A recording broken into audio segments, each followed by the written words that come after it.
সোফায় বসে অন্যমনস্ক হয়ে কি যেন ভাবছিল দীপ্তেশ। নীলিমা তৃতীয়বারের ডাকে সদ্বিদ ফিরল দীপ্তেশের।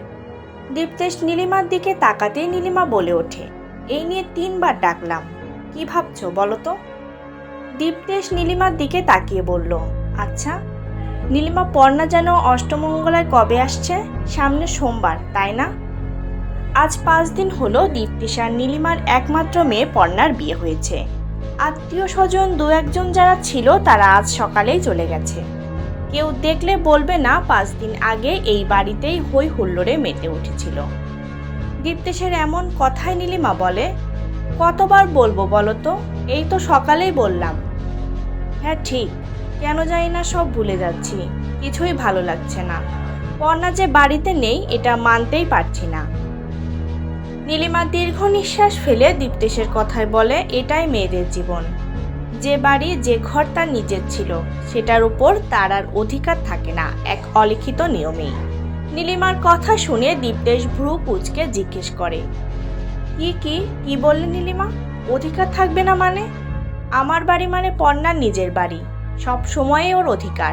কে ওকে আটকাবে শুনি?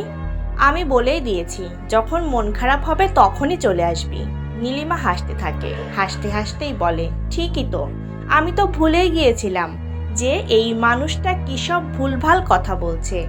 তারপর মনে পড়ল, তুমি তো আজ পর্ণার বাবা। কথাগুলো বলতে বলতে কিছুক্ষণের জন্য থেমে গেল নীলিমা। কথার সুর পাল্টে বিষণ্ণ ভরা মুখে নীলিমা বলল, 28 বছর আগের কথা মনে আছে তোমার?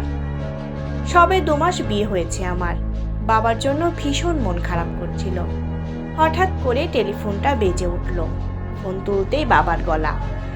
বাবা বলল, একবার আসবি মা?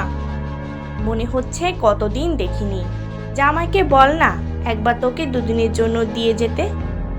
তোমাকে বলেছিলাম, তুমি বললে তুমি কি এখানে জলে পড়ে আছো? কি অসুবিধে হচ্ছে বলো? এই তো কদিন আগেই ঘুরে এলে। তাছাড়া মেয়েদের বিয়ের পর বাপের বাড়ির প্রতি বেশি টান রাখলে হয় না। এখন থেকে এই বাড়িটাকে নিজের বলে ভাবতে হবে। তাছাড়া তুমি তো আর বাচ্চা মেয়ে নও। সেদিন আমি তোমাকে কিছুতেই বোঝাতে পারিনি আমার মনের ভিতরকার অবস্থাটা। তুমিও সেদিন আমার বাবার অনুভবটুকু বুঝতে চাওনি। আর আজ বলছো তোমার এই বাড়িতে তোমার মেয়ে যখন খুশি চলে আসবে। দীপ্তেশ নীলিমার দিকে হাঁ করে তাকিয়ে আছে। চোখ দুটো ছলছল করে ওঠে দীপ্তেশের। নীলিমার হাতটা ধরে বলে, একটু বসবে আমার পাশে? মনে হচ্ছে পর্ণাকে কতদিন যেন দেখিনি। নীলিমা, মেয়েদের বিয়ের পর বুঝি নিজের মেয়ে আর নিজের থাকে না? সেদিন বুঝতে পারিনি, বিশ্বাস করো, আমি আজ বুঝতে পারছি। বাবাদের মনের অবস্থাটা বাবা না হলে যে বোঝা যায় না। আমাকে ক্ষমা করো নীলিমা, নিজের মেয়েকে পর করতে পারবো না, কিছুতেই না।